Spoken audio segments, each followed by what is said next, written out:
என் மீது அன்பும் பாசமும் வைத்திருக்கும் என் அன்பு சகோதரர்களே, என் ஆறுயிர் தம்பிகளே, உங்கள் எல்லோருக்கும் என்னுடைய வணக்கத்தை தெரிவித்துக் கொள்கிறேன். சமூக நீதி போராளி மாவீரன் பசுபதி பாண்டியன் அவர்களின் நினைவு நாளுக்கு போஸ்ட் அடிச்சு ஒட்டியதுக்காக ஒரு காக்கி யூனிஃபார்ம் போட்ட போலீஸ் ஆபீசர் சொல்லியிருக்கார், இல்ல பசுபதி பாண்டியனை தியாகியால பசுபதி பாண்டியனுக்கு போஸ்ட் அடிச்சு ஒட்டுறேன்ட்டு. இதுக்கு எனக்கு தெரிய வந்து இந்த சம்பவத்தை கண்டித்து சமூக வலைதளமான வாட்ஸ்அப்ல நான் ஒரு வீடியோ போட்டேன். அதற்காக என் மீது இன்னைக்கு ஒரு வழக்கு போட்டாங்க. சாதி கலவரத்தை தூண்டுவது போல் பேசியதாக. அதே போலீஸ் ஆபீசர் இன்னைக்கு பாளையங்கோட்டை தாலுகா காவல் நிலைய எல்லைக்கு உட்பட்ட ஏரியாவில் டிஎஸ்பியா இருக்கிறார். அவரு நான் எங்க மாமாவுக்கு உடம்பு சரியில்லை என்று போலீசார்ட்ட சொல்லிட்டு தான் பார்க்க போனேன். நான் போற வழி பாளையங்கோட்டை தாலுகா காவல் நிலைய எல்லைக்கு உட்பட்ட இதை ஒரு வாய்ப்பா பயன்படுத்தி கரெக்டா பாளையங்கோட்டை தாலுகா காவல் நிலைய வாசல்ல பறிச்சு ஸ்டேஷன்ல கூட்டு போய் போலீசார்கள் வெட்ட வந்ததாக என் மீது, என் கூட சேர்ந்தவர் மீது, என் கார்கள் மீது வழக்கு பதிவு பண்ணி சிறையில் அடைத்து குண்டார் தடுப்பு சட்டம் போட்டார்கள். 9 பேருக்கு தடுப்பு காவல் சட்டம் போட்டார்கள். அதில் 2 பேருக்கு தேசிய பாதுகாப்பு சட்டம், 7 பேருக்கு குண்டார் தடுப்பு சட்டம். இந்த குண்டார் தடுப்பு சட்டனாலே 4-5 வழக்கு இருக்கணும், கட்டுப்படுத்த முடியாத குற்றவாளியா இருக்கணும், அப்படின்னா குண்டார் சட்டம் போடணும். இந்த வழக்குல ஒரு 3 பையங்களுக்கு ஒவ்வொரு வழக்கு தான் இருக்கு. ஒரு பையனுக்கு 75 கேஸ் கூட கிடையாது, அவனுக்கு குண்டார் சட்டம். தம்பி தளபதி தீபக் பட்ட பகல்ல பப்ளிக்க வெட்டி கொடுகொலை செய்யப்பட்டாரு. அந்த வழக்குல மொத்தமே 6 பேருக்கு குண்டார் தடுப்பு சட்டம். 90 நாள்ல பெயில் கிடைச்சிருச்சு. என் இனமான சொந்தங்களை பாருங்க, எவ்வளவு ஒரு சாதிய அடக்குமுறை பாருங்க. எல்லாத்தையும் எதிர்கொண்டுதான் இன்னைக்கு வெளியில வந்திருக்கிறேன். அதாவது குண்டார் தடுப்பு சட்டம், குண்டார் தடுப்பு சட்டத்துல ஏதாவது தடுப்பு காவல் சட்டத்தில் இருந்தா அது வந்து கலெக்டர் போடுவாங்க, இல்லைன்னா அந்த கமிஷனர், அந்த மாவட்ட எஸ்பி போடுவாங்க. அப்படி போடும்போது நம்ம வீட்டில் ஏதாட்டும் நம்ம ரத்த சம்பந்தப்பட்டவங்க யாரோ இறந்துட்டா, அப்பாவோ அம்மாவோ சகோதரர்களோ பிள்ளைங்களோ இறந்துட்டா, அதுக்கு அவங்க அதான் கலெக்டரோ எஸ்பியோ லீவு கொடுக்கறதுக்கு 48 மணி நேரம் லீவு கொடுக்கறது ஜீவோ இருக்கு. ஆனா எனக்கு எங்க அம்மா இறந்ததுக்கு 24 மணி நேரம் கொடுத்தாங்க. கடலூர் மத்திய சிறை எங்க இருக்கு, திருநெல்வேலி பச்சனூர் எங்க இருக்குது, அப் அண்ட் டவுன் போயிட்டு வரைக்கும் 20 மணி நேரம். 4 மணி நேரம் எங்க அம்மாவுக்கு வந்து நான் இறுதி கருத்து செஞ்சுட்டு போனேன். அந்த 4 மணி நேரத்தில் பதற செஞ்சுட்டு போனேன். அந்த கருமாறி காரியத்துக்கு நம்ம மக்கள்னால அந்த கருமாறி காரியத்தை பாருங்க இன்னைக்கு வரைக்கும் என் மனசுல உறுத்திக்கிட்டு இருக்கு. எங்க அம்மாவுக்கு அந்த முடிவு எடுக்க முடியலன்ட்டு தேசிய பாதுகாப்பு சட்டம் வேற உடையாது அப்படிங்கிற மாதிரிலாம் ஒரு பெரிய துன்பத்தை ஏற்படுத்திட்டாங்க.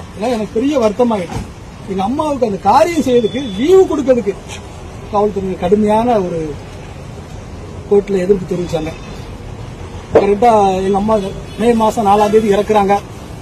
தம்பி தீபக்கு நினைவு நாள் மே மாசம் 20ஆம் தேதி வருது. அந்த 16ஆம் நாளுக்கு 20ஆம் தேதி வரதுனால எல்லா நண்பரும் கேட்டுக்கொண்டதுனால ஒரு 4 நாள் கழிச்சு வச்சுக்கிட்டு இருக்காங்க. 4 நாள் கழிச்சு கொண்டு கோர்ட்ல போட்டா 16ஆம் தேதி முடிஞ்சு போச்சுன்னு கோர்ட்ல ரிப்போர்ட் கொடுக்குறாங்க. அடுத்தால கோர்ட்ல போட்டா இவங்க வெளியில வந்தா சட்ட ஒழுங்கு பிரச்சனையாகுங்கிறாங்க.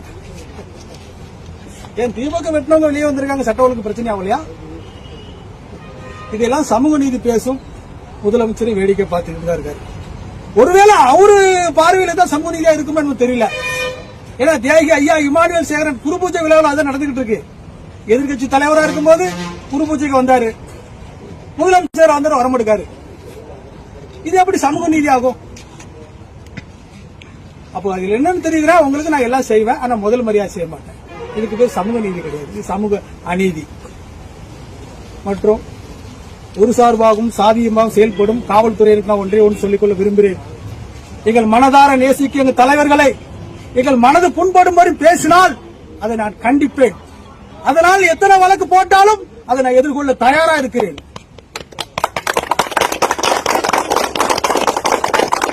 மற்றும் சிவகங்கை மாவட்டம் மாடப்புறம் கோயில் காவலாளி சகோதரர் அஜித்குமார் அடித்து படுகொலை செய்யப்பட்ட செய்தியை செய்தித்தாளில் படித்தேன். ரொம்ப மனவேதனையாக இருந்தது. அந்த மாடப்புறம் காளியம்மன் அருளால் தான் அந்த அஜித்குமார் இப்படி படுகொலை செய்யப்பட்டிருக்கான்னு வெளியே தெரிஞ்சிருக்கு. இன்னும் எத்தனையோ அஜித்குமார் காவல்துறையை அடித்து படுகொலை செய்யப்பட்டிருக்காங்க. அவங்களுக்கெல்லாம் இன்னைக்கு ஒரு தீர்வு கிடைச்சிருக்கு. அஜித்குமார் வழக்கை தமிழக அரசு சிபிஐயிடம் ஒப்படைத்தது போல், அஜித்குமார் குடும்பத்துக்கு தமிழக அரசு நிவாரணம் வழங்கியது போல், தென்காசி மாவட்டம் சங்கரங்கோலை சேர்ந்த வடக்கு புதூரை சேர்ந்த வேன் டிரைவர் முருகன் அவர்கள் குடும்பத்துக்கும் உரிய நிவாரணம் தமிழக அரசு வழங்க வேண்டும் என்று இந்த நேரத்தில் கேட்டுக்கொள்கிறேன். முருகன் வழக்கையும் சிபிஐயிடம் ஒப்படைக்க வேண்டும் என்று தமிழக அரசை கேட்டுக்கொள்கிறேன். மற்றும் தூத்துக்குடி மாவட்டம் ஆர்வமங்கலம் ஊரை சேர்ந்த சகோதரர் கபீர் என்பவர் தன் கூட படிக்கும் மாற்று சமுதாயத்தை சேர்ந்த பெண்ணை காதலித்ததனால் அவர் சகோதரரால் தம்பியால் அந்த பெண்ணோட தம்பியால் இந்த நவீன காலத்திலும் இப்படி ஒரு சாதிய வெறியோடு வெட்டி படுகொலை செய்யப்பட்டிருக்கிறார். தம்பி நவீன் காதலித்த பெண்ணோட அப்பா அம்மா ஒரு போலீஸ்காரங்க. அவங்க எல்லா தரப்பு மக்கள்கிட்டையும் பழக வாய்ப்பு கிடைச்சிருக்கும். இந்த குற்றம் பண்ணா இந்த குற்றத்துக்கு இந்த தண்டனைங்கிறது அவங்களுக்கு தெரியும். அவங்க வளர்த்தெடுத்த பிள்ளை இவ்வளவு ஒரு சாதிய வெறியோடு நடந்துக்கிறான் என்றால், அந்த கட்சித்துங்கிற பையனை தடகள வீரரான், அப்போ நல்லா படிச்சிருப்பான். அவனும் உலக அறிந்த பையன். அவன் இவ்வளவு சாதிய வெறியோடு நடந்துக்கிறான் என்றால் இது எப்படி சொல்றது? சகோதரர் டைரக்டர் மாரிராஜ் அண்ணன் சொன்னது போலதான் தென் மாவட்டத்தில் நடக்கும் பிரச்சனை இது ஒரு உளவியல் பிரச்சனை. இந்த உளவியல் பிரச்சனை சட்டத்தால் சரி செய்திட முடியாது. அந்த உளவியல் பிரச்சனை அந்த உளவியல் ரீதியாக சரி பண்ண முடியும். அதாவது பிறப்பின் அடிப்படையில் வழங்கிய இடஒதுக்கீடை, அதாவது சாதியின் அடிப்படையில் வழங்கிய இடஒதுக்கீடை பொருளாதார அடிப்படையில் வழங்கினால் மட்டுமே இந்த உளவியல் பிரச்சனை சரி பண்ண முடியும்.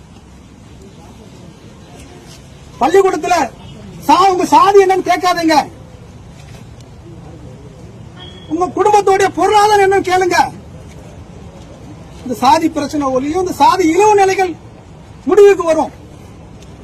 ஆகவே மத்திய மாநில அரசுகள் இனிமேலாட்டும் இந்த சாதி பிரச்சனைக்கு ஒரு முடிவு வரணும் என்றால், நீங்க நல்ல நோக்கத்தை எண்ணுதல் என்றால் சாதியின் பேர் இடஒதுக்கீடு வழங்குவதை நிறுத்திவிட்டு பொருளாதார அடிப்படையில் இடஒதுக்கீடு வழங்க வேண்டும் என்றும் என் சார்பாகவும் தேவேந்திர குல வேளாளர் எழுச்சி இயக்கம் சார்பாகவும் கேட்டுக்கொள்கிறேன். நன்றி, வணக்கம்.